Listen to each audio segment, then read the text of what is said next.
Hey everyone, and welcome to the Atomic Cinema Experiment. I am Peter, and joining me, as always, is the female. Yeah, greetings, citizens. I'm not being rude. That is a reference to the movie we're about to talk about because they refer to the Agatha, the precog, as the female every single time. Well, almost every time. I mean, they mention her name's Agatha, so I guess they don't every time because I know what her name is, but it was most of the time. I don't mind being referred to as the female in the context of this film. Isn't she like the brighter one? Yeah, she's like The special. she's the special one, the leader, the one who actually has the most power, and she's like the leader of the other two. The other two are just the minions for her precognition thing.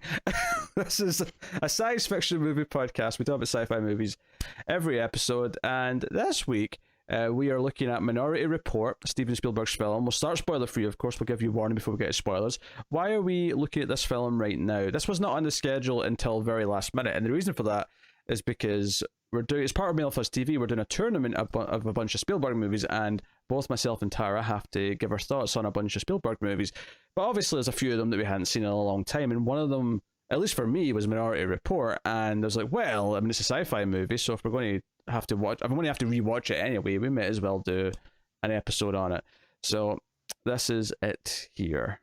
Minority Report, Steven Spielberg's film from 2002, starring Tom Cruise and a bunch of other people that we'll get into as we go through it. So obviously we've both seen this before. Had you seen this like relatively recently, or was this something as well for you that had been a long time? I'd say it's been probably around 10 years. Yeah, it's all a while. Yeah. Yeah.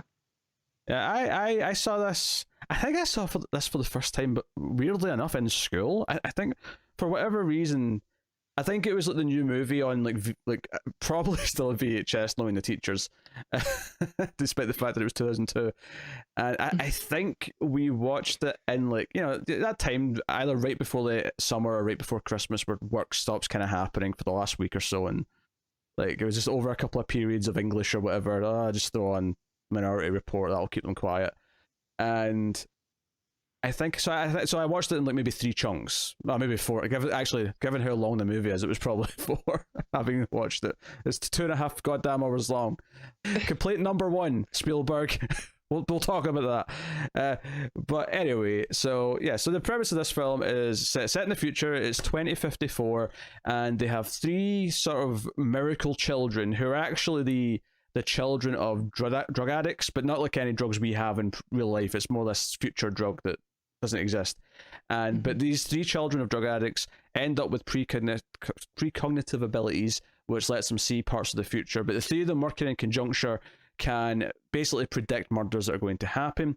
And Tom Cruise is like the head cop in this sort of experimental division that's only in Washington DC, not the rest of the country or anything like that. They're wanting to go national, but they're sort of getting to that point. But they're operating in Washington, and they go out and stop murders before they happen and put people, but essentially in cryo sleep, the culprits who are going to commit the murders. So that's kind of the context of the world, but the actual plot, of course, and I think anyone can see this coming, is that before very long, the end of Act 1 is that the next murder that's, predicted, Tom Cruise himself, his character John, which, by the way, how many times has Tom Cruise played a character called John? I'm willing to bet it's at least half a dozen. But he is the perpetrator in this next murder. So he's got this race against the clock. He has to immediately go on the run, because in this world, when you're in one of these visions, that's you're guilty and you're going to go on ice because of it. So that is the premise of the film. Like I say, we'll keep that spoiler free until we get to the spoilers. We'll give you a warning, is what I really mean to say, and we'll get into it. So Tara, how do you feel? What is your opinion on Minority Report? I like it. It's still really good. I wish it would go a little bit more into like the philosophical side of it, but I feel like, is it okay to, commit people for crimes that they haven't actually done? Yeah. So, and it sort of goes into that in the beginning. I found it very exposition heavy, like really more so than I'm used to in a Spielberg movie, or more so than I remembered. But I still feel like I really like the vision of the future. I think it's really awesome looking, like it's very lived in. Um, I like that it's like a fugitive film, and like it's very Blade Runner also, which makes sense because of the story that it came from. Yeah, Yeah, I still think it's good.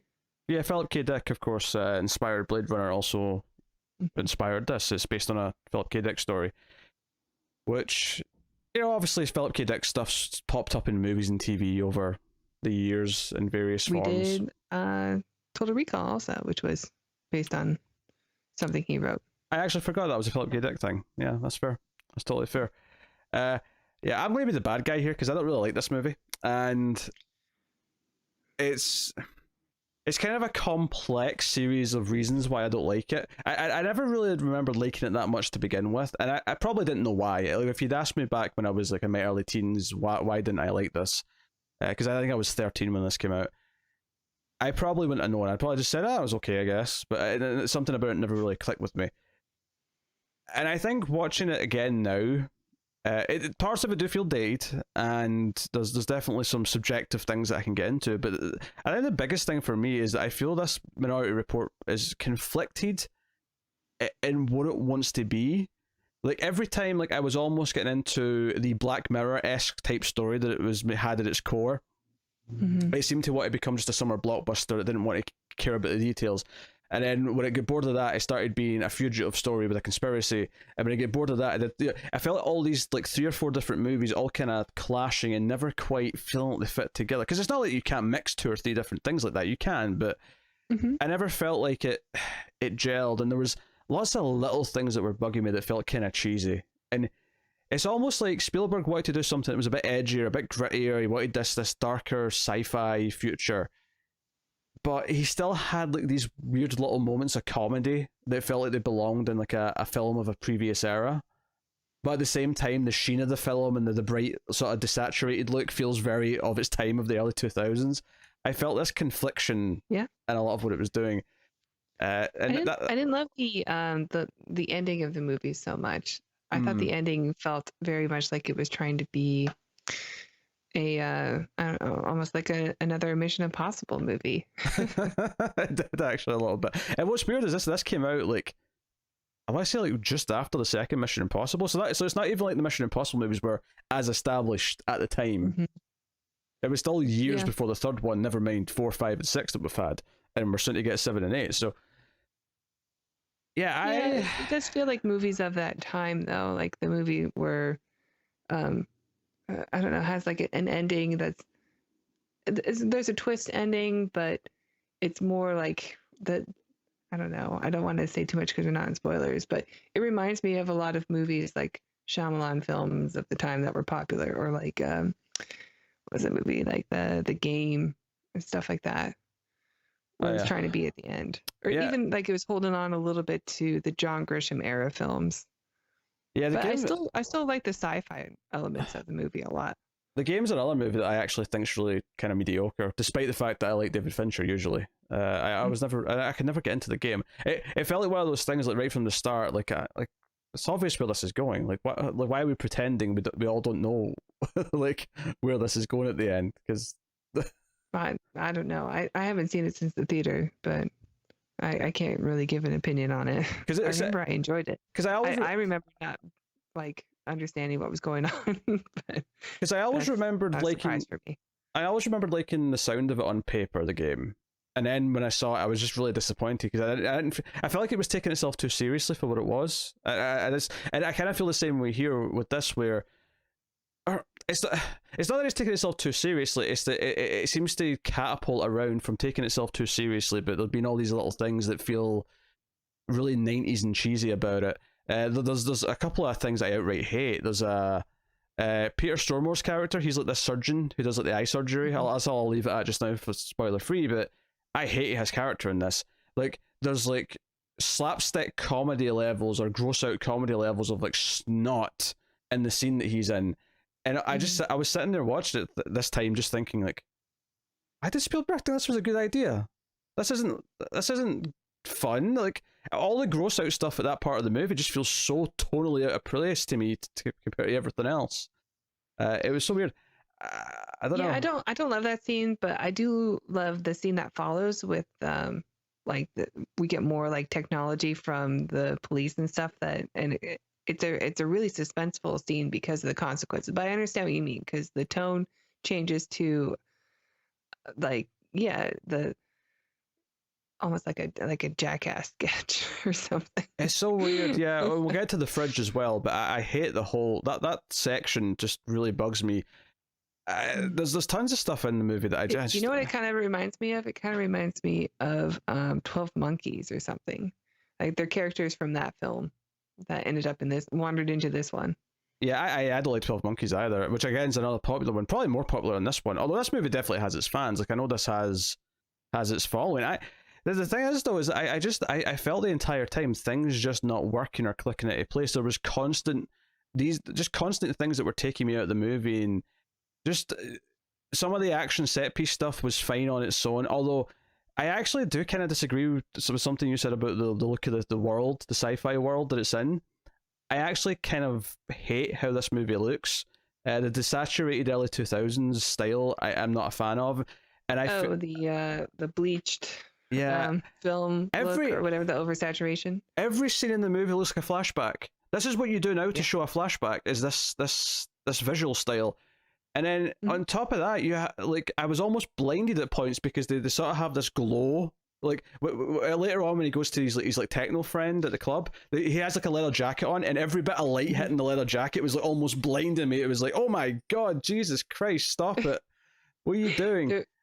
There was the same thing was in War of the Worlds with Spielberg and Tom Cruise where he did that oversaturation of the white and it gave it kind of I don't know, an eerie look, but you're right, it looks like a war movie or like a flashback scene. It's worse here, I think, because I think here there's so many lights glowing for a start, but it was almost Yeah. like he wanted a grittier future. Because in my head, I always was conflicted in my memory of this movie. Where was this like a really slick looking, sleek like Apple future, or was it like a really gritty one? Because I remembered it being both, and I didn't understand why I remembered it being both. And the reason is that it's gritty in places in the sense that you see these alleyways and streets, and you see like the lived in parts, but the way that everything's lit is almost to like blind it and like just hide it, which thematically maybe there's something there that's interesting, but in my memory I remember it trying to feel really slick. Well, I like the look of the future in this movie. Like I can kind of, agree with what you're saying about the oversaturation of the white in the movie because it is a little distracting. But I like the design of the not too distant future because this takes place in like 2054 or something. Mm-hmm. And yeah, technology has advanced to look sleeker, but in the areas where people still are middle class and lower class, like yeah, it gets worse for them. They have technology, but it's mixed in with with how their lives have always been. Like we haven't advanced that far into the future to where maybe we don't have as much of a class system or anything, that's still there. We see that in Blade Runner also. Yeah, and you know how I feel about Blade Runner, but I'd rather watch Blade Runner again because it's visually much more appealing to look at. I mean, maybe that's a controversial opinion on this show. I don't know. Is it longer than this one?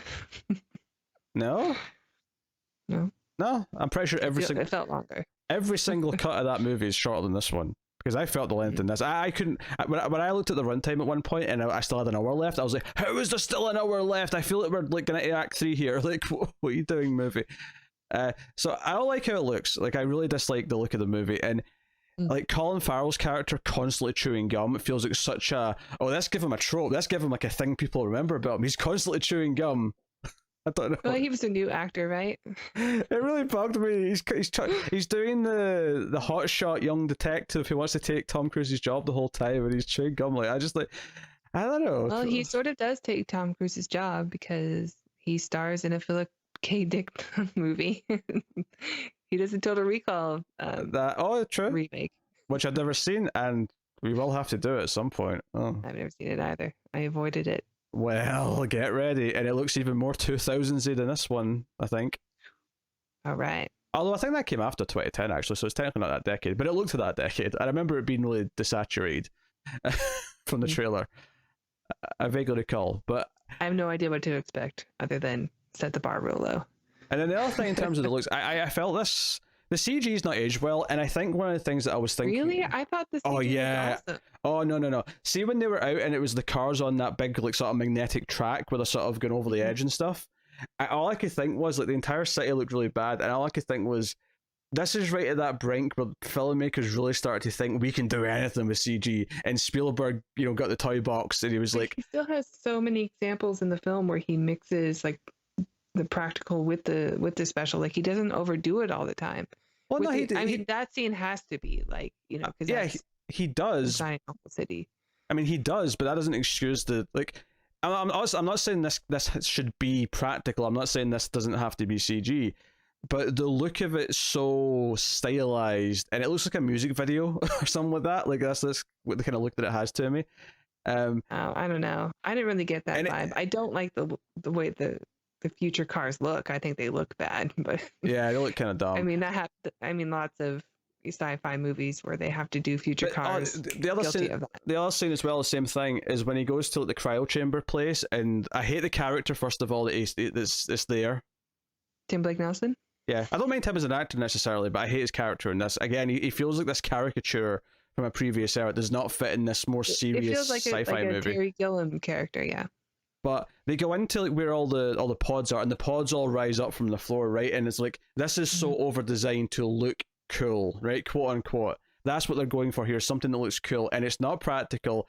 And the entire time, I can just see them standing in like an entire like green screen room. Like I could feel like Tom Cruise's feet not really being on the floor of what he's standing on. He did not go into the shot the way it's supposed to feel. I just all of the big CG landscape shots or stuff like this where they're standing in a completely CG room, all of it felt like really dated to me because it was like this is how we design CG like worlds in the early 2000s, and we've not carried it on, and we've not carried it on for a reason because it just it doesn't really quite work. I don't know.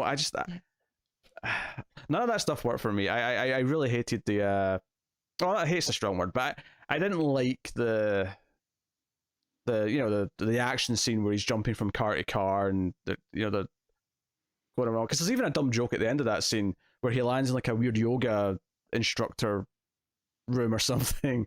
And future yoga. And what is this little like quirky joke? I don't know. The movie like has all these little things, like it wants to be like a fun Marvel summer blockbuster. Not that those existed yet in the context that we know them, but it's like it wants those beats, but the rest of the movie just doesn't like work with that. And then there's like one, and we can't talk about it yet, but there's one really dark scene about 2/3 through that feels so in the other direction and dark and like, oh my god, I can't believe there's characters in this movie saying lines like this. This is so, and then I think about the scene with the gross out stuff with the snot, and I'm like, what was Spielberg? Like, did he have like ADD while he was directing this? Like the tones are like so all over the place. Yeah, I mean, I agree with you, but I don't think it's any worse than like some of the other science fiction. Like I think maybe he was inspired by Terry Gilliam's Future and his like style and his aesthetic, and was trying to go for something like that. And that's not always successful either. Like we had that problem when we watched 12 Monkeys. But I do think the CGI looks pretty good for 2002 and what they tried to do. Like I think a lot of the CGI holds up, like the scene with the little spider guys were going through the rooms, because the room, like the actual building was built for this shot, and it looks great. I like the there's another scene with CGI that I thought was all right, but I'll give you another one. I'll give you another one that I hated. Earlier on, this isn't really a spoiler, but there's like a drug dealer who shows that he has no eyes. I thought the effect in his eye sockets was really bad. Yeah, I didn't really enjoy that either. It was going for like a gross thing, but it just came off as quirky and like, oh, he's got no eyes, but it doesn't. Sure. It was a weird texture. I've not even seen most of these movies, but it reminded me of something that I would see in a trailer for Pirates of the Caribbean, like 3 or something like that. I almost expected the guy with the beard to be like, Do you believe in science fiction stories? You're in one. You know, I was expecting that from this guy with the beard and the eye sockets. Like, I don't know. Don't get me wrong. I think the opening scene's really good too, and I think the CGI holds up pretty well with like the first 15 minutes of the opening, where it sets up everything what the movie's gonna be about. Don't get me wrong. I'm not saying I hate the movie. I just don't like it that much. And it's a combination of a lot of things. Just the mishmash tones is the thing I like the least. I don't like the look of the film either. And then there's a lot of other little things that kind of add up to ultimately just make me not be that into it as I'm watching it. But there is little moments I like. There's actually one little subtle moment that it's not subtle per se, but there's a really good moment that I'll bring up in spoilers.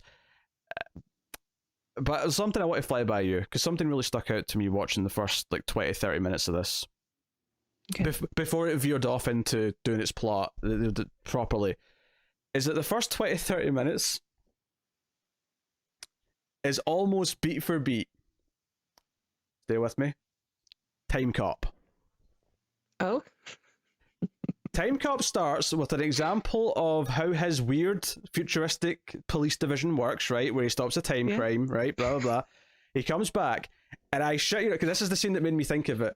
There's a scene in Time Cop, right? And you can get us talking about this on patreon.com/MailFuzzTV for $1 per month. There's a scene in Time Cop where after coming back from his crime that day, right, where he solved the case, he's got the bad guy, he comes home, he sits down, and what does Jean-Claude Van Damme do in that movie? He watches home videos of his dead wife and son. And what does he do as he's watching these? He recites his own dialogue from those home movies as he's watching it. That scene is literally in this beat for beat. Hey, you know what? If it ain't broke. Steal from the best.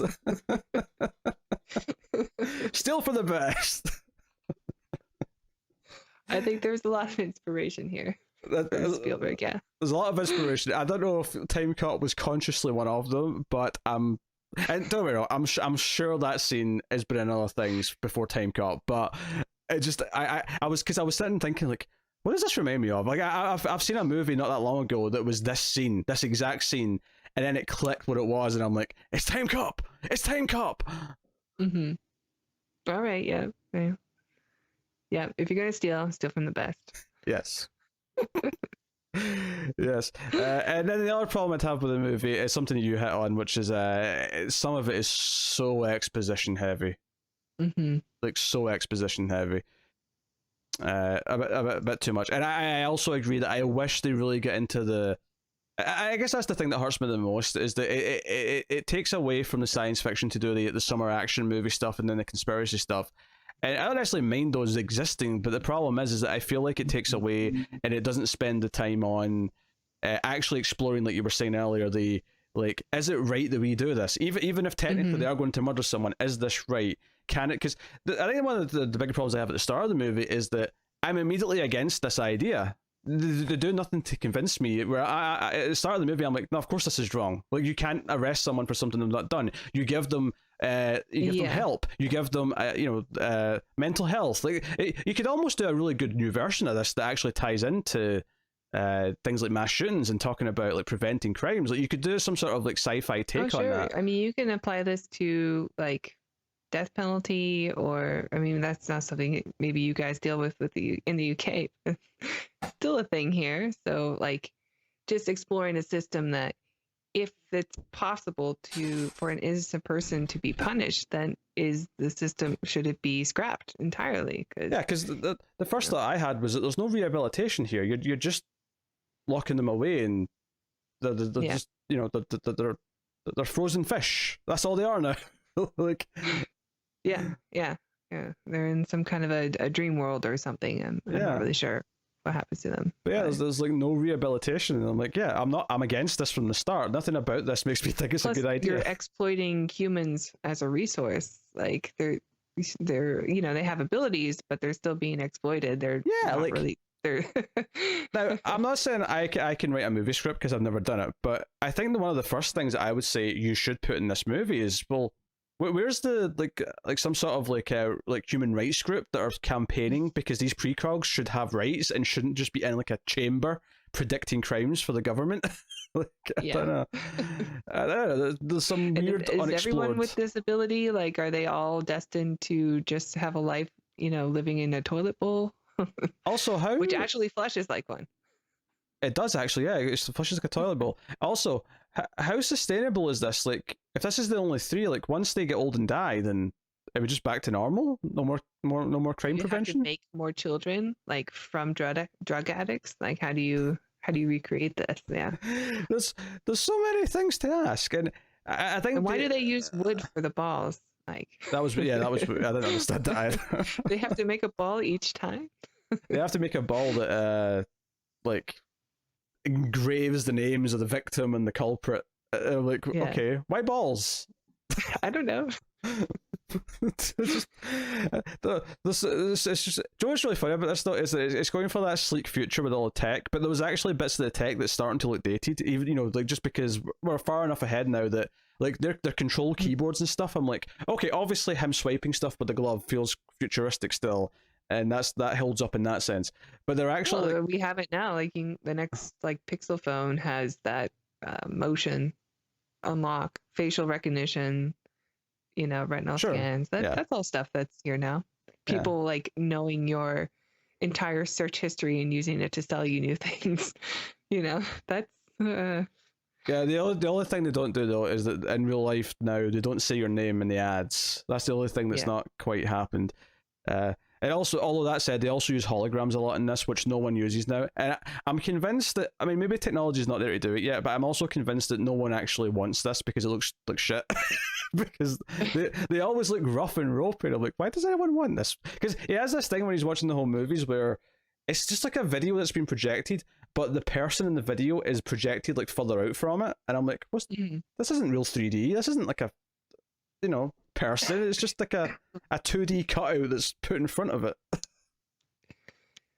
Yeah, I mean, it's cool because it tells us, oh, we're in the future, and it's technology that is filmable, and it's not just a total virtual reality that he's in to watch home movies. So, yeah, it's got a neat look to it. But yeah, I don't know about practicality if that's something that we would, ever want. But who knows? I never thought that people would want digital photo frames, and those sold pretty well for like a good 4 years. So. I see why there's an appeal. I've never had one, but I see the appeal. You just like load up a library and it'll cycle through all your family memories in one frame. No, I never got the appeal. Okay, there's one other complaint I'm going to have to make. One scene in particular, something that I think is supposed to be cool but is really goofy, and that is the jetpacks. Can we talk about jetpacks? This is the big summer blockbuster. I have jetpacks. Maybe it's because I'm a fan of Jingle All the Way, and I think of that jetpack scene in that, and that's a complete farce. But there's something about like an actual jetpack on your back, the way it moves, it just never quite has. Like, Iron Man's kind of a jetpacky sort of concept, but it's just a bit more sleek and functional. It's in his hands, and it's a bit more agile, and they can move around. Whereas in this, it feels like they're actually kind of spinning and stuff out of control, and they're whatever else. I don't know. The whole jetpack scene was a little bit laughable to me, but yeah, it's okay. It's not my favorite scene. It's the most like we gotta have a blockbuster chase, and there is some like physical comedy in it that is yeah, it's all right. But again, it adds to the weird tone shifting. Yeah. And I don't hate the scene. Like I'm not anti jetpack. And Tom Cruise has like a one-liner at the end of it as well, which felt out of place given the rest of this. Because this is not Total Recall. This is not Arnold cracking one-liners like every second scene. So it felt out of place when he's like, "Go to sleep" at the end of the scene. Yeah. Yes. I mean, yeah. If he'd like said "Welcome to the party" or "I'll see you at the party, Richter" at the end or something, maybe at the party, Richter. Maybe I would have given him a lot of cred. So. Yeah, I hear that I sound so down this guy. I don't want to be too harsh because it's not like poorly made, even though I think there's a lot of weird creative choices that are kind of clashing with each other, and there's little moments that I think feel cheesy in the direction. You'll go over the top. Like earlier on during the first crime at the start, like when we're seeing like the husband who's going to murder his wife, sort of some of that stuff play out. you see like some of the shots of the husband starting to like look like he's gone a bit psycho, and like it feels like cheesy TV directing, the way it's like, oh, he's going crazy, the camera's tilted and he's kind of twitching. Like, all right, I get it. All right, he's going to go crazy. And Spielberg's a good director. We know he's a good director, but I feel like, I don't know. I feel like he's having an identity crisis making this movie. It is a very quirky film, and it also is a very serious film. So it is a bit strange, but I certainly don't not enjoy watching it. Like I still like the film a lot. I like Tom Cruise, especially in the movie. I think he's really fun.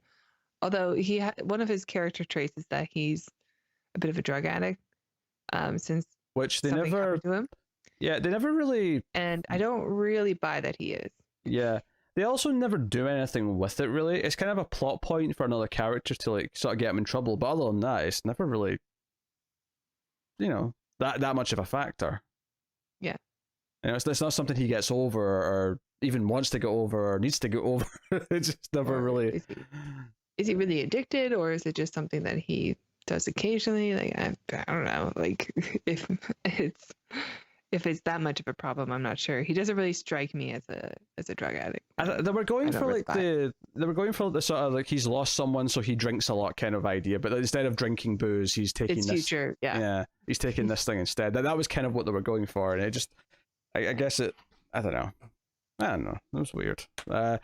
Yeah. Anyway, I think we'll dive into spoilers, but I do want to say that it's not a bad movie per se. I don't particularly like it. I don't think it clicks together for me, but I do want to say that it's not bad. It's just. I don't even want to call it mediocre per se, even though it feels mediocre to me when I'm watching. I would say it's a bit above that. I'd say it's like. It's the most lukewarm I could possibly feeling something that I won't call bad. Does that make sense? Okay. Like I can appreciate that other people will enjoy this, and I can appreciate that other people get something out of it. But the entire time, I just feel like it's kind of like how I feel during like in the first Lord of the Rings, for example, right? I think that's a well-made movie. It's doing exactly what it wants to be. It's doing all these things. But as I'm watching it, I can't get invested or care on anything that's happening. It's not a perfect comparison, but. I just feel. No, I would not call that a fair comparison. Yes. Lord of the Rings is a 10 out of 10. I mean, I don't know. Especially the first one. The first one's amazing. Anyway, but 3.6, not great, not terrible. I don't think that it's okay, comrade.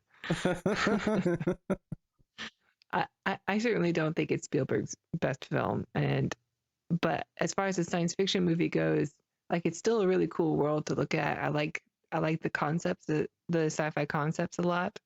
I really do enjoy like the design of future technology, and it's not that far in the future, so I think that is a bit harder to do. And some of it I think has aged really well. Some of the design concepts anyway. Maybe some of them now are.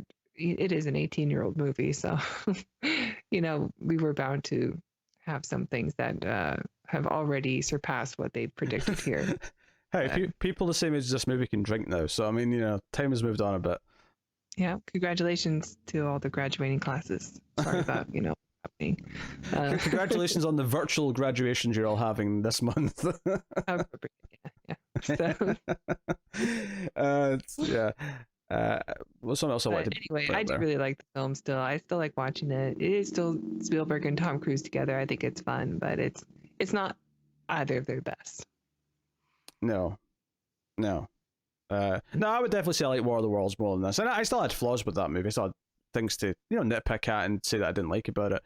I guess it's just an interesting case that, the 2000-ness of, like, a lot of the movies of that decade, especially that this kind of like sheen to them, even Spielberg didn't escape it. Like he's still kind of entrenched in the era, like all the other mainstream directors. Obviously there was stuff that didn't do that in the time period, but Spielberg was one of the ones who was on board, as it were. Okay. So that said, I mean, I'm going to rewatch Catch Me If You Can as well for the purpose of this, and I remember that being more fun and likable and better. So I'm hoping that lives up to my memory of it, because. Yeah, it's been a long time for me as well. Yeah. So we'll see. Obviously, we're not doing that on this show because No. it's not remotely science fiction. But we will look at stuff later. But yeah, so we'll do full spoilers then. From this point on, I will take this time to thank our Patreon producers. Thank you to David Short, Alison M. Fordyce, Cindy Palacios, and Tyler Hess for being our Patreon producers. That means they're $20 or above patrons. Patreon.com/MailFuzzTV. But of course, you can support us for less than that, can't you, Tara? That's right, Peter. If you like the channel and you want to support us and support what we do and get extra content, then check out our Patreon page. It's patreon.com/MailFuzzTV.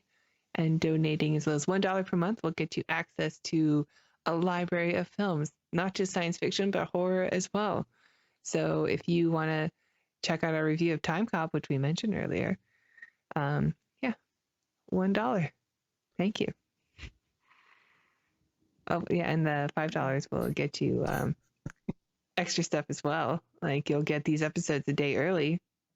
And so, Peter will read your comments first.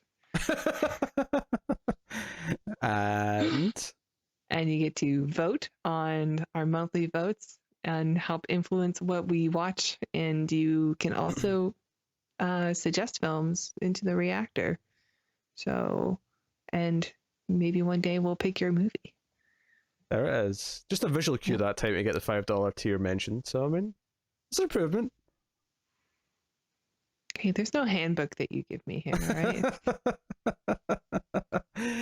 just repetition. That's all.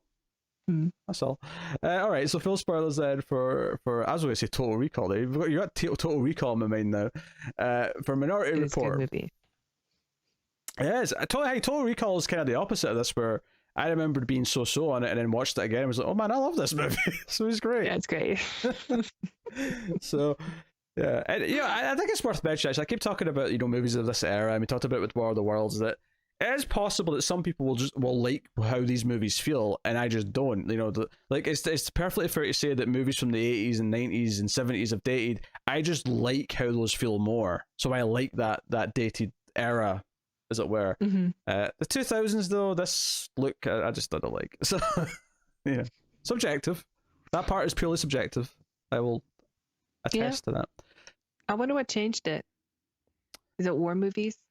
I associate it with like Black Hawk Down is like when war movies became super gritty and sandy and what's the word I'm looking for? Almost like a grayscale or overexposed, and you don't really know who anybody is, but it's still a really good movie to watch. So maybe, I don't know, maybe it's 9/11. Maybe 9/11 did it. Yeah, although Black Hawk Down was before 9/11, or it was the same year as 9/11, so I don't know if Black Hawk Down was influenced by that. But well, I think maybe it came out at a time where we needed a movie like that, and then that changed things forever. I'll blame 9/11. Sure. No, I mean, I'm not. I'm fine with that. So, no. And what changed later, I guess, is just that people get sick of movies having no color in them. That was maybe what changed things. Yeah. And like a real grayscale going on. And I'm not saying that there's never a case for having a movie with no color, and obviously there's literally black and white movies. But I mean, it works for some things. I'm not saying nothing can look like this, but there was really a trend for a while. It was either this or it was a blue tint. That was the two things for a while in the 2000s. All right, so to go through the movie then, so the opening 10 minutes or so is the example of, okay, this is how this works. Here's the crime. Here's this dude who's going to murder his wife because his wife's cheating on him, and he's going to catch her, and he comes in and he's forgotten his glasses, but intentionally perhaps because he wants to catch her in the act. He's hiding behind the tree and everything as he's going in, and there's all these little suspense things they want to do where Tom Cruise is kind of watching the footage, which, by the way, all these precog visions, who's editing all these exactly? They're all different shots and things. They're edited like a movie scene. God. It's one of those things that occurs to me. I'm like, okay, but why does it look? I mean, I suppose, maybe some of my dreams and stuff look like movie scenes because I've grown up watching movies, but I don't get the impression that these precog kids grew up watching movies like we did. No, I don't know. It's a bit unclear because there is a scene where Tom Cruise is trying to manipulate the camera of whatever Yeah. the memory is.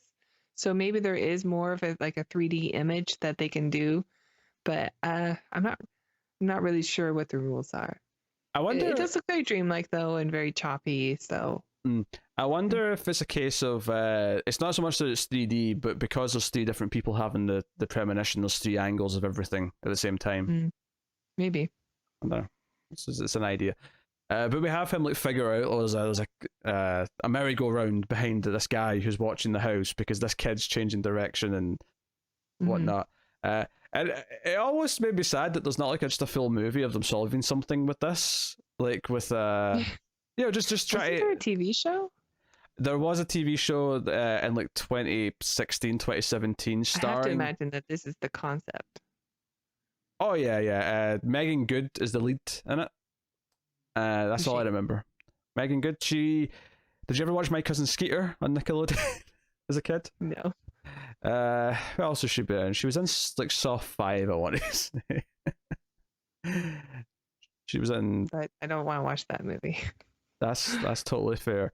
She was in, but she was in the Minority Report TV show. So they show up, they find the house, they show up, and they did a whole sort of tense little sequence of getting in there and stopping him. But they immediately put him to sleep with this headband thing that just knocks him out into La La Land, and it's very kind of okay, that's it, your life's over because you almost. And even though we saw the premeditation and we saw him with the scissors, he was clearly about to do this.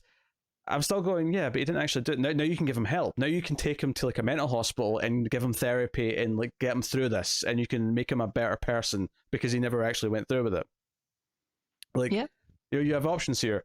And the movie, it kind of brings this up a little bit from time to time, but not in any great way it wants to look into it. It's much more about how there was corruption to begin with, as opposed to the actual moral implications of this. This is how we can solve a problem that we have, because it seems like there was a lot of crime, homicides, just on the rise all the time, and so they just needed to have a quick fix, and this is something that offered that without and because it worked, nobody really questioned it. Everyone was happy to have their peaceful life without fear of dying. Yeah, also, Tom Cruise's second in command is played by Neal McDonough, who played Damien Dark on Arrow, which is a legacy of which... I don't really know. I know him from something else, I'm sure, because, it's hard to mistake those, ice-cold eyes he has. Oh, yeah, he's got a very kind of villainous look, so he plays a lot of villains. He was in the first Captain America. But he looked very different, though, because he had the big mustache. He was Dum-Dum. He was what? Dum-Dum. He was one of the... What was the Howling Commandos? Is that what they call him? Oh, okay, yeah. His name is Dum-Dum. Right. Yeah. But he's been in other stuff over the years. I'm sure he's been... because he popped up in something else at some point. Apparently he was in the Sonic movie. Oh, he was. You're right. Yeah, he was. Again, playing a military general or something like that, because it's what he's typecast as. But I'm sure he was in other stuff back in the early 2000s and whatnot. I saw a chuckle because I didn't remember he was in this, and I was like, oh, it's it's him. Oh, he was in Star Trek First Contact. Look at that. Yes, he was. You got a Trek connection. Good for you. He was he was Dock Worker number 2 in Darkman. I've seen that movie. He's a glorified extra. Don't go down. Yeah, he's Lieutenant Hawk. He's the one who's on the outside of the ship with Worf when they go to the deflector dish. Oh, yes, I remember this scene. Sure, they go to the deflector dish. Yes.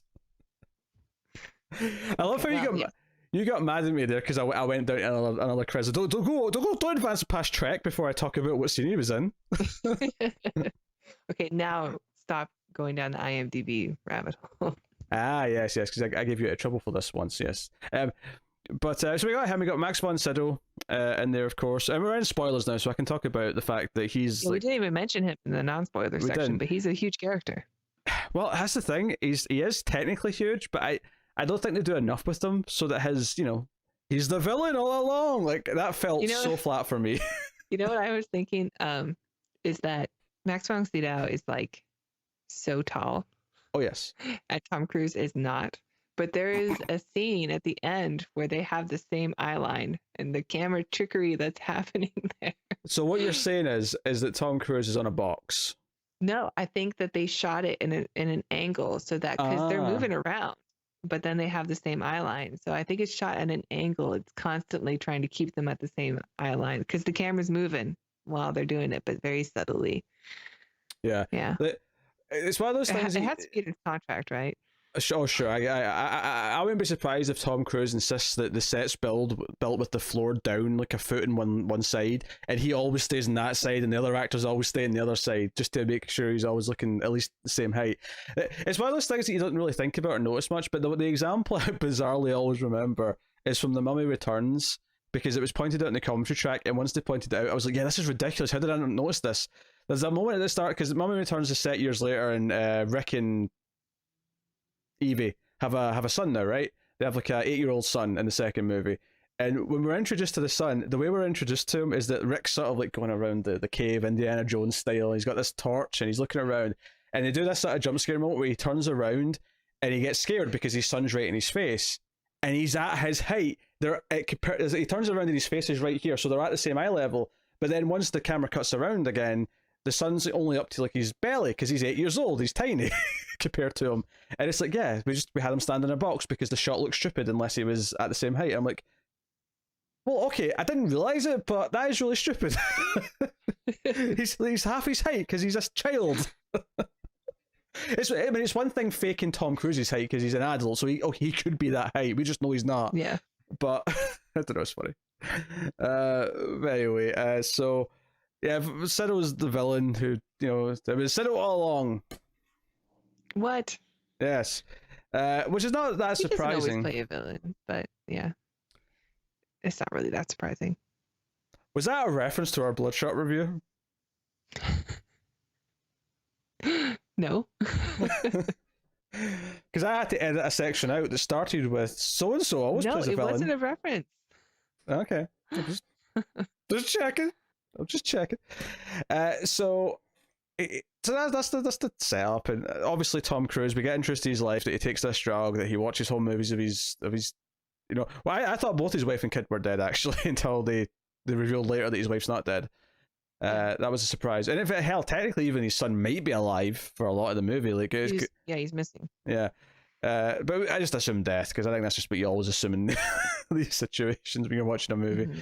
But they obviously they get this other precondition. Although notably, it's after the thing that gets this going, which is the Agatha, because Colin Farrell's at this Fed who's in to investigate and like assess the whole operation, and he's constantly chewing gum, and I feel like he's the character we're supposed to kind of like get the debate through of like, is this right or wrong? The problem is they want him to be an antagonist for the audience because he's going against Tom Cruise, and Tom Cruise is supposed to be a hero, so they never actually frame him like he's got a good point. They always frame him like he's been the dickhead villain who's in here to like shake things up. So even though he's the one bringing up the good points of like, is it right that we do this? Is it right that we arrest people because they've never committed the crime? It always comes from this place of like, we're not supposed to agree with him because he's against Tom Cruise. Yeah, that's true. But then, the movie fairly quickly turns against Tom Cruise. So maybe we are on his side because we want him to say that that's, there's something wrong with this system. Oh, but no, obviously that's a story that by the end they're going to be like, oh yeah, this doesn't work. We can't do this. Obviously that was always going to be the overall like arc. But anyway, so but Agatha, the precog, grabs him and says, can't you see it? And she shows like part of a vision because there's like screens in the ceiling apparently that have her visions playing. Mm-hmm. I never really thought about it in the scene, but now I'm saying that out loud. Is it like, why is the screens up there? I don't know. But anyway. I don't know. So that Willard or the guy who is taking care of their caretaker can see the footage as well. Yeah, he's a bit protective, that caretaker dude. He's because when he gets her back later after she's been gone for a while, he's sort of like stroking her head going, there's my good girl. You're back with me now, good girl. And puts her down. Yeah. Dude. He's a little pervy. Yeah, a bit creepy. So he gets this new vision from the precogs, and they're analysing it, and when he eventually sees the face of who it is, only he gets to see it for the first time, and he sees himself, and he's like, no, this can't be. I don't know who this guy is. I'm not going to kill this guy. And he sort of blags his way around, and the caretaker dude's like, hey, I saw that. I'll give you a 2-minute head start before I sound the alarm. And this is actually one of my favorite moments in the movie, actually, is here. There's a little bit that I really... I mean, I do think it's overshot the way Colin Farrell comes into the elevator when Tom Cruise is kind of sort of hastily walking out of the building. No, it is a great moment, though. I know what you're going. Yeah, so it's a great thing where Colin Farrell is never scared, even though Tom Cruise pulls a gun on him, because Colin Farrell's like, hey, you know, I found drugs at your apartment and I'm going to, you know, take your badge and you're going to be out of a job and yeah. But he's never scared, even when Tom Cruise pulls a gun and holds it at his neck. He's like, look, and he eventually says why he's not scared. He's like, look, I don't hear any red balls, so put the gun away. And as soon as he says that sentence, the alarm goes off, and he has this just his face like, just shit, I'm going to die. Yeah, it just turns to fear. And I thought that was really, really good. I love this idea of someone being cocky, almost like in like say they never quite went down this path in the movies, but they kind of hinted at it once or twice in Final Destination. This idea that if you're not next on the list, you're actually safe. You can't die no matter what. I kind of like this idea of like some of these guys being cocky, like, well, there's no precogs, so like I'm safe. Guess I'm all right. Yeah, but then just that flip, you know, just that switch being flipped like that. And it wasn't even for him, and we know that, but he doesn't. So the moment works quite well. I like that bit. Yeah. I like that bit. Yeah, I agree. That was a funny moment, and it was a really good performance, just facial performance from Colin Farrell. Yeah. It's probably the best he is in the whole movie, to be honest, is that. I don't think he's that bad in the film. He's not bad. He's just, I don't blame him. This is when Hollywood was like, this is going to be your next leading man. So here's our introduction to him. And never really quite worked out. No, he was always kind of, he's a good supporting player. Yeah. Well, he's good in certain types of movie, like he's good in like Seven Psychopaths and things like that, where he gets to be a bit more quirky. Mm-hmm. Whenever he's trying to be... a very ensemble film as well. That's true. Yeah. Okay, he's good in ensembles, all right? Is that what you want to say? He's good in ensembles. But that's what you said in the beginning. I agree, yes. I'm very smart. I said the right thing. Yeah, I'm not like the biggest fan of Phone Booth. Like, it's fine, but... It's okay. I mean, it's better than Batman and Robin. Mm-hmm. Okay, yeah. Same director, that's why I'm making that comparison. Oh, okay, yeah. Joel Schumacher. It wasn't a completely just, I'll pick a random bad movie and compare it. Okay. I was confused. Yeah. They don't seem like they're the same director. Yeah, that also Lost Boys, also Falling Down. Falling Down and Phone Booth feel like they're from the same director. I could see the parallels there. I don't know what Schumacher's up to now. Who knows? I think Batman and Robin kind of, killed his career. I think so. Yeah, I mean, I did Phone Booth after, but I feel like he was just on like a downward spiral after that, and that was it. Not coming back. Sorry, Joel. Maybe we ought to give him another chance. Yeah, I mean, hell, maybe it was just a lot of studio interference that caused the whole Batman and Robin thing.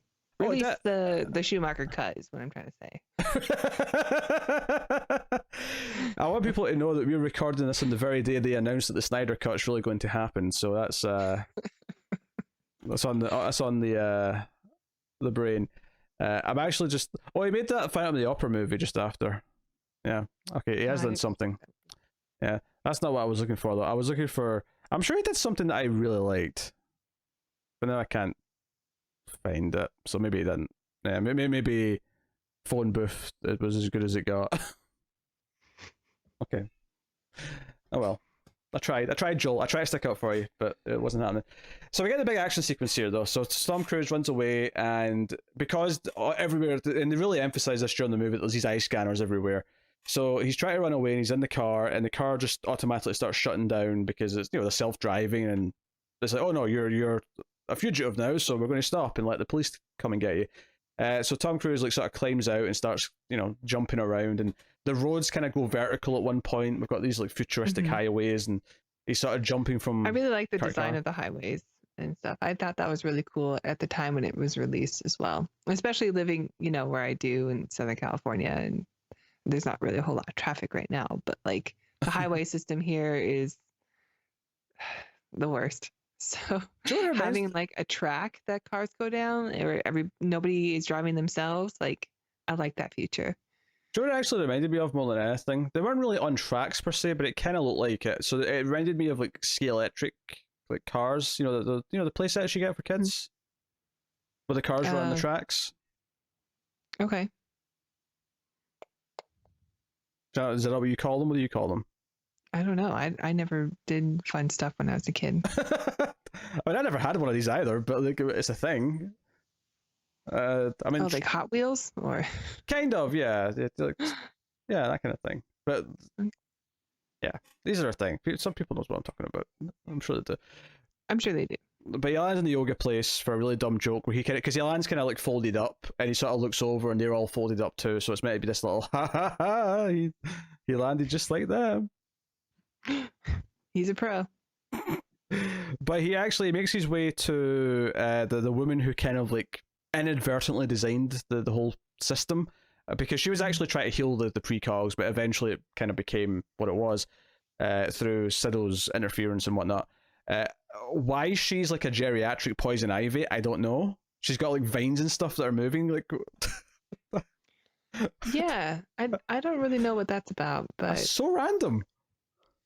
I mean, it's kind of cool. It seems like she's just a geneticist or something that's just playing around with like plant DNA, but also they're like animal plants. So have they been bred from some other things to create this? Or are they part machine? I don't know. Yeah, and also They're very snake-like. I'm curious, as a vegan, does this cross them over into animal life? Like, they seem very sentient. yeah. So I was thinking I as would I was, probably. I mean, I would never eat a Venus flytrap anyway because it doesn't really look very good. But oh yeah, no. Yeah, no, because I didn't remember any of this part of the movie. So when he climbed over the wall and like these vines start coming after him, I'm like, what is this movie? What is this? What are we doing now? It's a very strange scene. Yeah, and she's just like Captain Exposition. She just like there's so much information that comes from her, like how they find the precogs, the idea that, which throws a wrench in the entire system, that sometimes Agatha has an alternative vision to the other two, which is why that someone's deleted her. Because we kind of skipped over the scene where he goes to the thing and finds that a lot of them, the suspects that have been arrested for these things have like one of the three visions has been deleted, and it's always Agatha's, because sometimes she gets what they call the Minority Report, which is an alternative version of the future, which if there's an alternative version, then this whole arresting people for something they might not do is kind of bullshit. Yeah. Even if it was guaranteed, I'd still say it was kind of bullshit, but this is even more bullshit. This is like, no, they actually might make the right choice. They might not do the thing. So, as he proves later himself. So we get the we get the title of the movie in this scene, and we get an old lady kissing Tom Cruise, and I would have done the exact same thing. So, all right, keep it in the pants. All right. Secondly, do you know what's so funny is that Tom Cruise was actually kind of the age he's supposed to be in this movie. You know, he's in his like sort of mid to late 30s or whatever he is, maybe pushing 40. And now, like, we're still all this time later, and he's still playing this exact age after all this time. Well, he is ageless. Yes. Do you know what's going to happen though? One day he's just going to show up to an interview, and he's just going to have like changed overnight to like being really grey looking, because he's kept this charade going for so long now that it's going to be instant when it happens. Well, maybe space will change him. He'll become immortal. Yeah. Oh dear. If anybody is going to get affected by some solar flare that makes him mutated into a superhero, it's going to be Tom Cruise when he's in space filming a movie. Yeah, but he's just going to like say that it was Scientology or whatever they worship. Oh, it was definitely. Yeah. Yeah. Maybe that's why he's going into space. Maybe this whole plan has been to get into space to meet Sydow.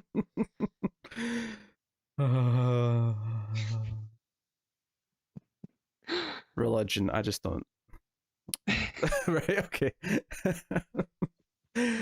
All right. So he basically the plan is that he has to see the Minority Report, and they're all deleted, but they're always within the precog who had them. So he has to get back into the precog facility to get it.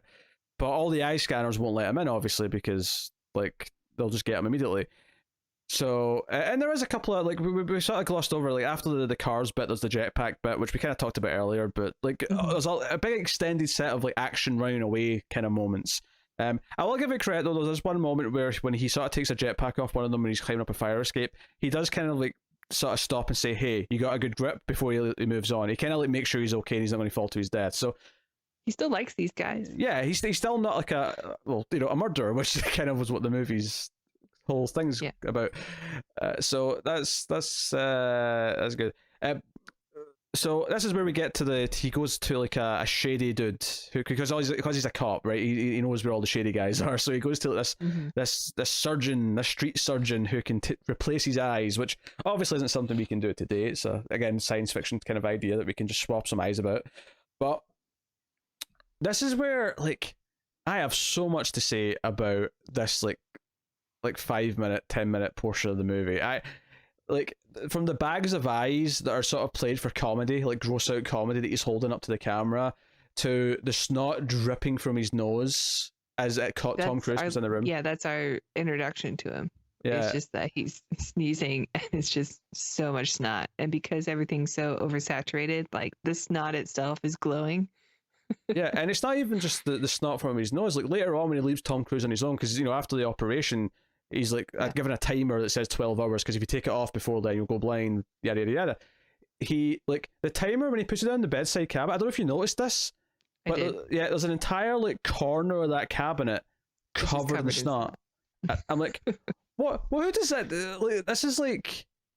That's the amount of snot is like gross out humor. Which actually, the other thing I hate about the jetpack scene, the projectile vomit. Right, and I know they've got these sick sticks which are like designed to make people like get sick so they can't like put up a fight right away. Okay, that concept's not bad, but no matter how serious you try to treat it, projectile vomiting always feels like it's, I don't know, farcical comedy to me. It just looks bad.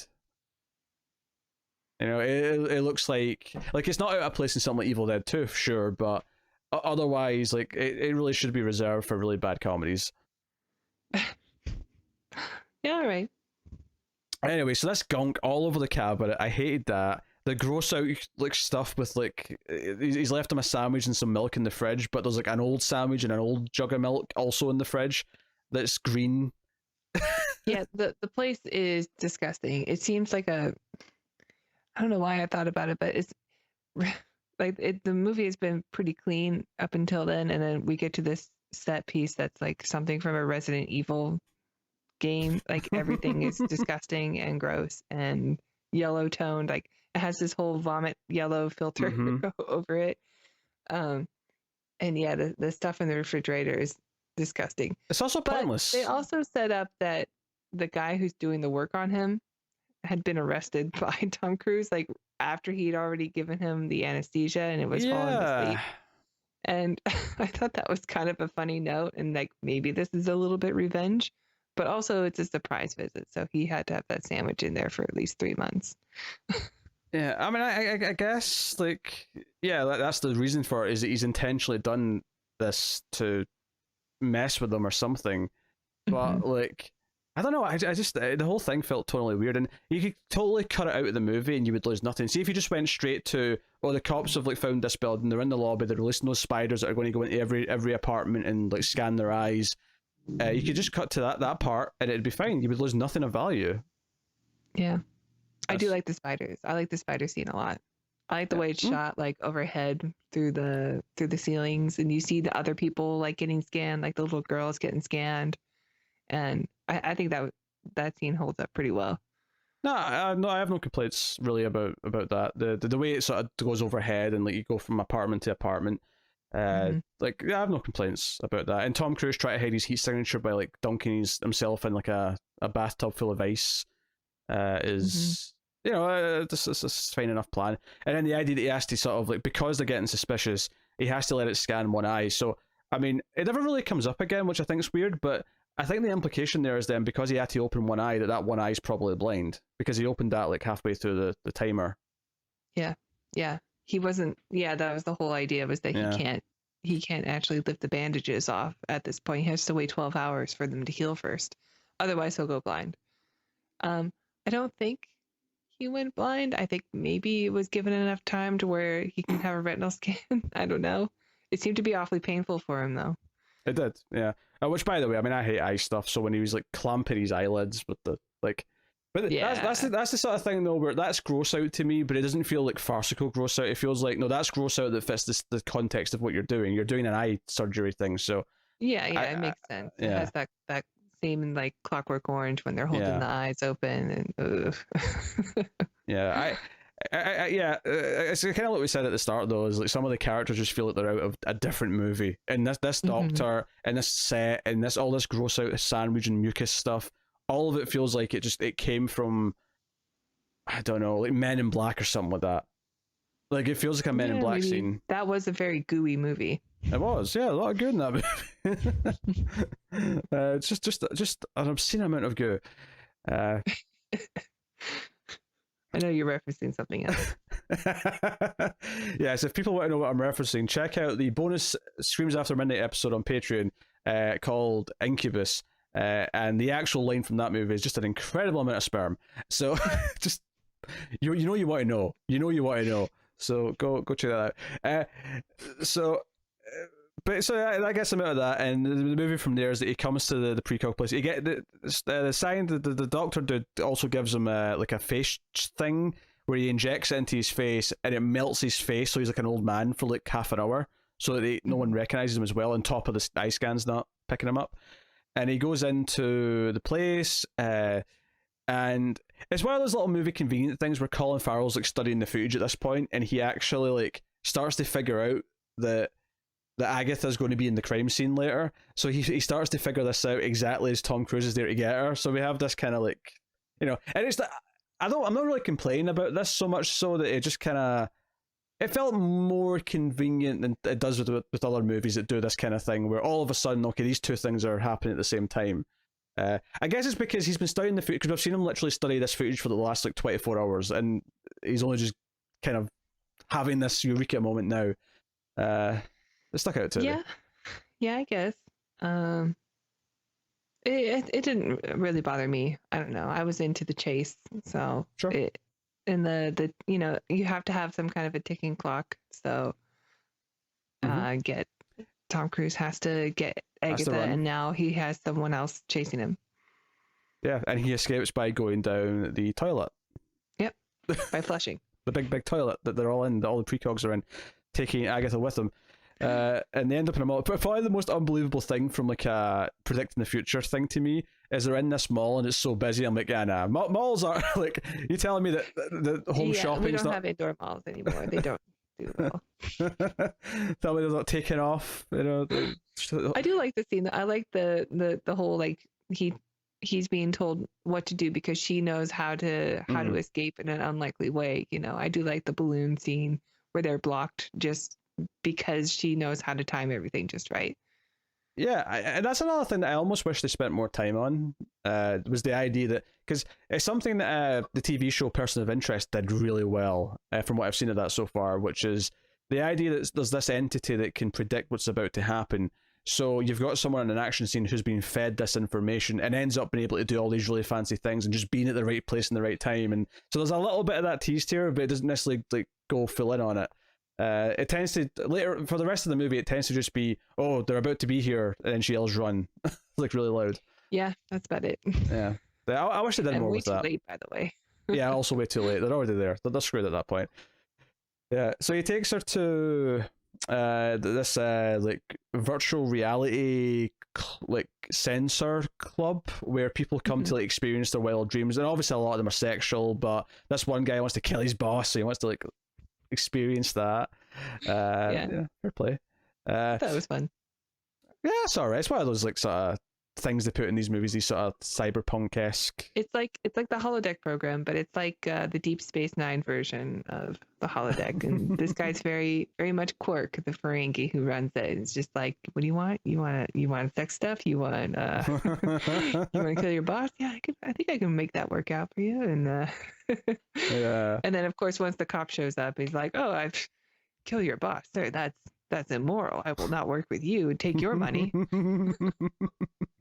Yeah. Why would that even be illegal anyway? There's nothing wrong with that. There is much weirder things he could be asking for. But I like the idea that because precogs are here, like this is a way for people who do have like murderous tensions to like just get it out of their system. That's what they should do with rehabilitation. Yeah, there you go. So the so No, there's they'd that. absolutely. So what we've been kind of glossing over, I suppose, is that Tom Cruise keeps wanting to see more of his crime because he wants to prove that it's not going to be him.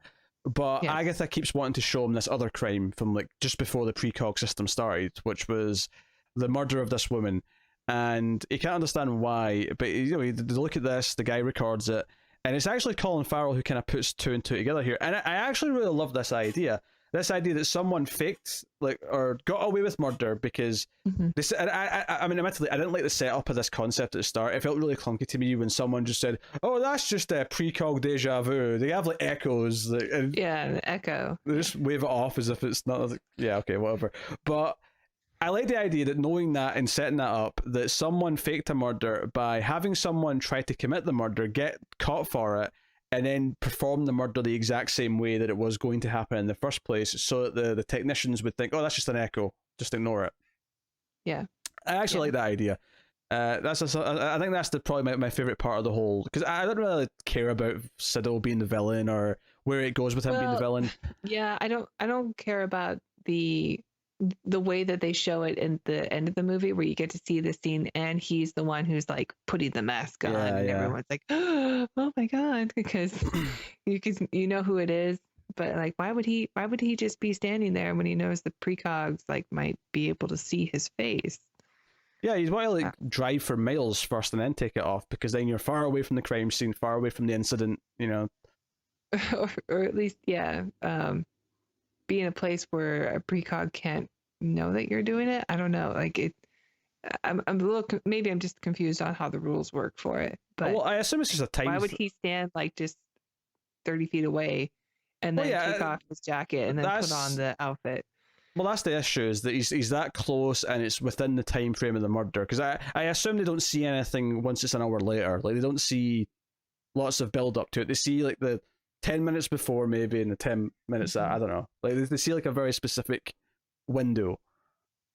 Sure. Okay. Yeah, they could have went into it more. I agree. Like I'm not, but so I like that part of the review. I like this idea of how he did this. I don't necessarily care about his conspiracy or why he did it or anything, but I do like how he did it. I think that's actually a really fun idea. And he kills Colin Farrell with Tom Cruise's gun there. And he's like, and I do kind of like that he's, you know, there's no precogs right now, and then he shoots him, so I can do whatever I want. Like, you hear that? Plus, it's Max von Sydow. He has such a great voice. He's so menacing. Yeah, and he's a giant. Yeah, I've seen quite a few of his giant old man. This is the third Sydow movie I've seen this year. Actually, I've been watching a bunch of them. Yeah. All for this show, because we did End of the World, Until End of the World, and we did Ultimate Warrior. No, not Time Cop. Ultimate Warrior, and we did Judge Dredd. So it's the fourth. But that was last year, though. Oh, you're right. That was literally the first bonus movie we did for Patreon, like last May. Yeah, you're right. But you're right. Still, he's Ace royalty. Yes, he's Ace royalty. Absolutely. Him and Zap Rosedower, who's never even been on the show, but. I'm Canadian, so yeah, he's always going to be royalty. So we have this information in place. He takes Agatha to his wife's place, because at this point we've met her already, because Colin Farrell went to speak to her, and we find out that she just left him because he lost his son. And we get the flashback at one point when he's dreaming during after he's had the operation, where he was at the public pool. It's really busy as well. And he's just like sort of like playing with his son, sort of saying, "Oh, let's see who can hold her breath the longest." And he sort of dunks under, and he comes back up. He sees the stopwatch comes down into the water. And he's like, "Oh, the idiot! My stupid son dropped the watch." And he comes back up, and then, "Oh, where's my son?" And he's just gone. Which honestly, that scene was better than I thought it was going to be. See, when it started, I thought, "Oh, this is going to be really like cheesy or something." I don't know. I was expecting something really kind of hackneyed. But I actually it's very effective. Like you don't really understand like how someone can just disappear like that so quickly and nobody notices. But at the same time, it's also a really crowded place. Like maybe it would be easy to just lose somebody so quickly like that. And nobody's really paying attention because everybody's there's just so many people there. No, it's strange how much of a public pool like the future just has no like people limit in public pools, I guess. Yeah. No, I did like how he came up and he's just gone and he's asking people, have you seen my son? He's wearing red trunks. And everyone is just like, because no one was paying attention. No one, it's just this crowd of people. No one cares. It's very, not inhumane, that's not quite right, but it's very impersonal. Just everyone's sticking to themselves and not thinking about anyone else. But, so you have that, and so they're at the ex-wives, and obviously they predict that he's going there, so they all show up. Well, we skipped the scene where before Colin Farrell dies, that Tom Cruise actually meets the person he's supposed to kill in a hotel. Oh, was that before this? You're right. This was before this. Sorry. Yeah. I didn't mean to gloss. That's obviously a really big scene. Yeah, it's a huge scene. It's a scene I really like, too. It's actually a scene I really like for a number of reasons. And one of them is kind of like what makes it clash with the rest of the movie so much, but I like how dark it is. Like, so this guy comes in, and the big reveal is here, because he recognizes, like, the third party in the precog was this guy with sunglasses, which turns out to be a billboard that's like being put up across the window. And he's like, okay, he's in here, and he knows the guy's name, so he goes in and he goes up to the apartment, and he finds all these photos of kids, including his son. And obviously he freaks out because he realizes this wasn't a mistake. If this guy murdered my son, I'm going to kill him. I have to kill him. Yeah. This is accurate. So I like that. I like the guy coming in, but my favorite part of this is just how dark the guy is, because when he starts asking him questions about what he did to him and stuff, he starts saying things like, oh, I was gentle, and he was happy, I bought him ice. Like, every line that comes out of his mouth is goddamn creepy, and it does not belong in the same movie as the eating the gross sandwich and the snot all over the bedside cabinet and the cheesy one-liners. Like, it doesn't belong in the same movie as that. Like, I was getting, this was so far in the other direction. It was so dark. I was thinking when the scene started, like, okay, why would this guy have all these pictures of his victims just spread out on his bed like this? But of course, it ends up being a setup, and Tom Cruise doesn't know this right away. Like, he still chooses not to kill him, which I think is a really good character moment for him. Yeah, I think that's important. I think it's really important that he makes that choice before he has any inkling that this is not true. Yeah, he still says, like, he's watching the timer. Everything's playing out exactly like we had seen it, and he still says, you have the right to remain silent, you have a right to a lawyer, blah blah blah. Honestly, he's not going to do it.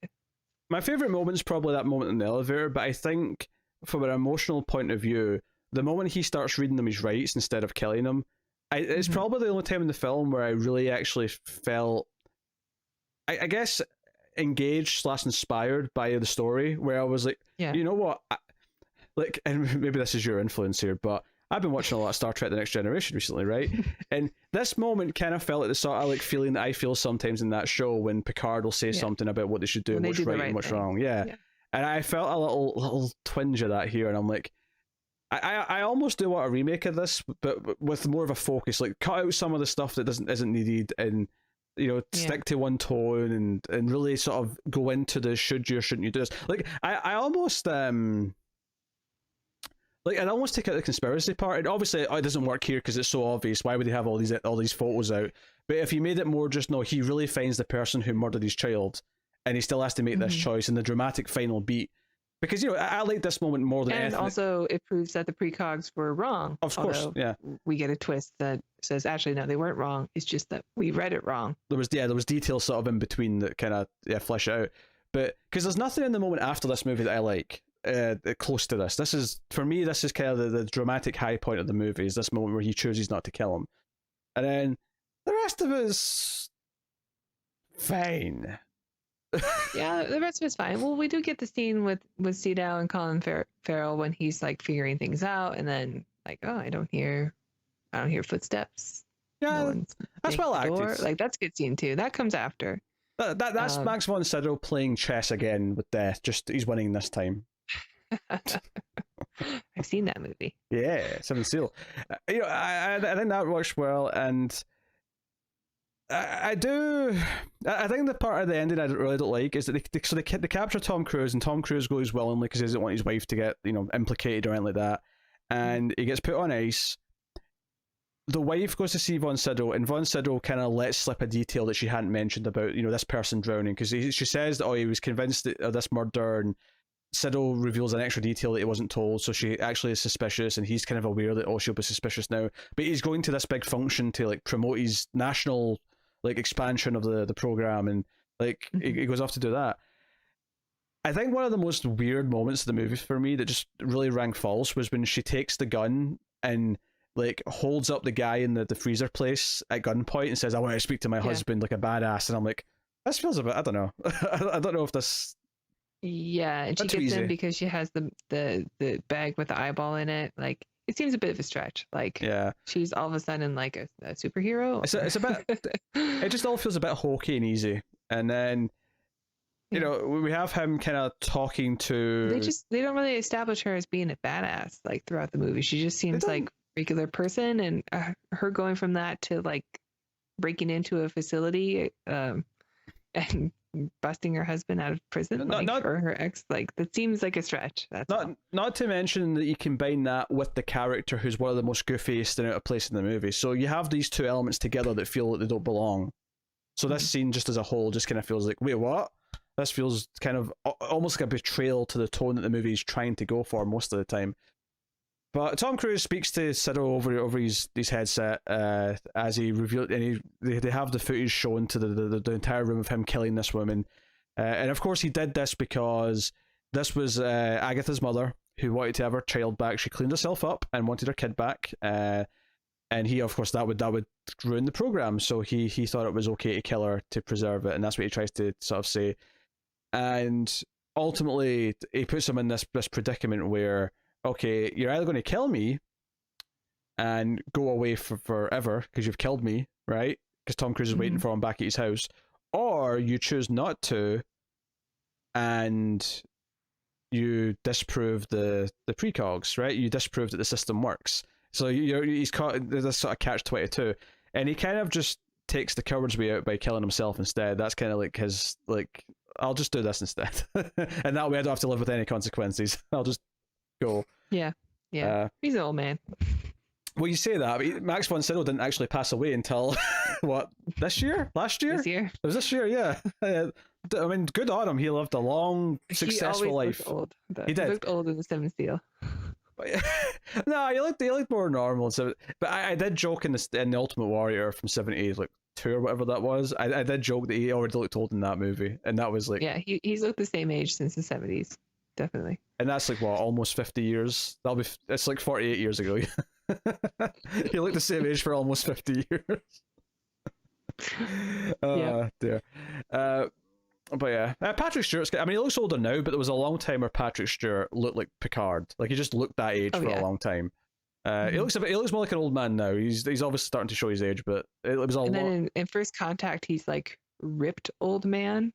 It's weird. It's like, I'm strangely into this, but I don't like it. What is it? Patrick Stewart, oh my. All of a sudden, Riker's not number 1 anymore. Oh, that will never be the case. Of course you get defensive at that comment. Of course. Oh dear. So yeah, that's kind of the end of the movie. It ends kind of on this note where they abolish the system. Cruise is back with his wife and she's pregnant, so they're having a second chance at life.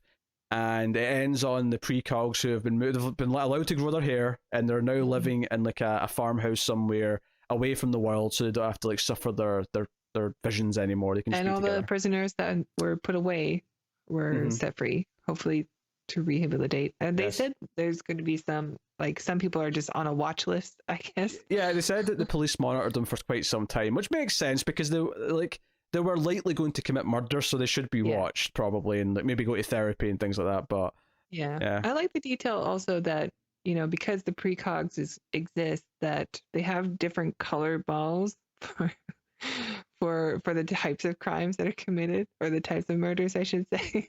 Wait, hold on a second. There's red balls for what color? Passion. Hold on. What color is Agatha's balls? Okay, I understand that I phrased it wrong. maybe that's why I phrased it right. It's just how you want to interpret it. Maybe that's why they have to make all the things on the little wooden balls, because like I don't know where I'm going with this. It's something to do with Agatha not having balls, so they give her balls. But I don't know. You started this, goddammit. Well, I had a point. Like, Yeah, go back to your point. I like that they established that because precogs are around here now, that there aren't any premeditated crimes really, or murders, I should say. I think they just only do murder. The precogs. That's the only thing they could stop. Yeah, so actually there was one detail at the start that I kind of liked, which was that the crimes of passion come in really close to deadline because they're not premeditated. I like that little detail. I thought that made sense. Sure. And the one that we get for Tom Cruise's character is Brown, so we know that it is premeditated. So even though we see him at the moment where he has to decide if he's going to take this man's life, it is a moment of passion. Like, he didn't, coordinate this, but because we know that it is someone else who planned the whole thing out, that it was planned. Detail. Yeah. It wasn't planned by him, but it was premeditated. Yeah. I thought that was a really fun detail that I noticed this watch. That's something that sounds like a plot hole until you think about it a bit more and go, wait a minute, it was premeditated, just not by him. No, it's not bad. Yeah. That's not a bad detail. So no, the movie does have good ideas in it, and there's definitely moments I like, but there's just a lot of things that don't click for me. There's a lot of choices that I don't like. Yeah, the tone's all over the place, and the visual's more subjective, but I definitely don't like most of the visual stuff. So, yeah, I guess we're at the point where we're going to rate the movie film. What are you going to give it, Tara? I do like this movie. I think I agree that the tone is all over the place, and a lot of the comedy really doesn't work. But I don't think it's bad. I think I think the world that they create is still pretty fun to watch, and it's not like the other Philip K. Dick movie, like Blade Runner, where I'm just the world is cool to look at, but I'm just so bored. The world is cool even if the tones clash, and I'm never bored. I really do, and I still enjoyed watching it. I liked, even though I knew all the answers to the riddle, I still enjoyed going through the process again. And I still think it's good. I like the movie, so I'm gonna give it a 7.5 because I don't hate it. I don't have the tonal I don't know, schizophrenia of the film. It doesn't really take me out of the movie enough to not enjoy it still. Okay, that's fair. I obviously am going lower. I wish I could remember what I rated Blade Runner for to rate this appropriately, because I do think I like Blade Runner a little bit more overall, despite the fact that I have a lot of problems with that movie too. I think I rated it a 4.5. So I didn't go that low. You probably rated it somewhere around a 6. Yeah, that sounds about right. It feels cruel to go below a 6 for this. Because it's very dependable in what it's doing in terms of Spielberg knows how to shoot stuff, even though I think some of the shooting choices are a bit cheesy. You like the shot where he's hugging her and it's just the two faces that are opposite. I like that spot. That shot, it was pretty good. It's okay. It's okay. It's a nice looking shot. I've been mildly distracted because I'm hearing Gareth just constantly claw at the door. Hopefully it's not picking up on the mic, but it's just constant. I didn't hear anything. Constant scratching. He's really going for it. So now I'll give it a 6. I'll give it a 6 out of 10. I've focused on a lot of reasons why it's as low as a 6 rather than saying what's good about it to get it to a 6. But I think that makes sense in this context because it's a Spielberg sci-fi movie and we expect that to be good. So why is it not up to the standard of some of his earlier work? And I hope I've did my best to do that. So hopefully we can go. I'll say this, even though I'm hoping I like Catch Me If You Can from memory, and I seem to recall enjoying The Terminal okay from kind of just later on this time period. I will say that I definitely noticed a trend here where Spielberg movies started to feel a bit bloated around this time period, because I think from this point on they're all kind of lengthy. I don't know if there's any that are back to just being 2 hours or sub 2 hours after this. I could be wrong, but I feel like most of them are long now, over 2 hours. Yeah, The Terminal is kind of an odd one, but it's not it's Tom Hanks, like, as a super likable guy for 2 hours, so it's not horrible to watch. It's just an odd little film, an odd little feel good story that takes a while. I don't know, but that's not going to be on our list anyway. Of course, yes, that's not in the tournament because we only had picked 16, and it was the 16 most popular according to IMDb. And it's just such a crime that Duel isn't on there. I know. Lost World, Jurassic Park, and Lincoln get into the tournament, but Duel does not. Duel's so good. Yeah, that's a crying shame. But hey, so that is our discussion on Minority Report. Hopefully, I've not upset people. I feel like this review is going to do well now because all the ones that like are popular that I just happen to not like seem to be the ones that do well. So everyone just thinks I'm a grumpy asshole who hates everything. Go watch the Alien review. I just gush about it for like 2 hours. You did a 3-hour review on Serenity. I know. I didn't listen to it. I just saw the runtime. I'm like, nope. Look, when you love something like I do, you go all in, okay? All in. All right? You gotta dissect that bitch. Beat for beat. Beat for beat. You gotta talk about everything that works. All right. But yes, that has been Minority Report. Thank you very much for joining us. You can let us know what you think in the comments. I should tell you what's coming next time, so I will do that right now. Do we know when this is going out? We do. I've thought about this in advance. Okay. Part of me was hoping you were going to be silly and say what you think is next. But no, that was last week, Tara. That was last week because we're recording this a little bit out of order because we wanted to get this in the viewing in so we could talk about it for tournament stuff. But yes, in next week's movie. Oh, we don't know what next week's movie. It just says new movie, meaning that we're going to pick from a list of recent films. So look forward to something from Netflix or Amazon. It's a surprise. So it's a lucky pick next week. So look forward to that. But that is the Atomic Cinema Experiment. You can of course like and subscribe. Liking is really important on YouTube because it lets people know. It lets YouTube know more specifically the algorithm that you recommend the content and it'll share us out to more people, and it's really important for the growth of our audience and the channel and our podcasts and all that stuff. So please do that. That's obviously totally free to do, and you can support us financially at patreon.com/MailFuzzTV for as little as $1 per month, plus a possible small amount of sales tax, depending on where you live, which is something Patreon was telling me about recently. So depending on what tier you're on and depending where you live, there may be a small amount of sales tax. What? I know. Madness. The only thing that's certain is death and taxes, right? Yep, apparently so. And so that is Patreon. So please do go and check that out. Get us on the Twitters at mail_fuzz for channel updates. If you would like to check out more content from Mail Fuzz TV that's not the Atomic Cinema Experiment, Tara, what would you suggest that people go and find? Well, we've mentioned the tournament. I don't know how many rounds are out yet, but we're ranking, sort of ranking. It's a battle. It's a boxing match of Spielberg films. So we're taking it round by round and check out what we think of Spielberg movies. But I'm sure they're very difficult to edit. So they are. I've started editing the first one. It's worked. The most important thing, though, that I would really emphasize, that you should emphasize when you're promoting that, is that you guys decide who wins in the comments. It's your voting in the comments that picks the winners. This is our American Idol. We don't pick the winners. We just make our cases. You guys have American Idol in the UK? We had it first, but it was called Pop Idol. Oh, what a stupid name. Why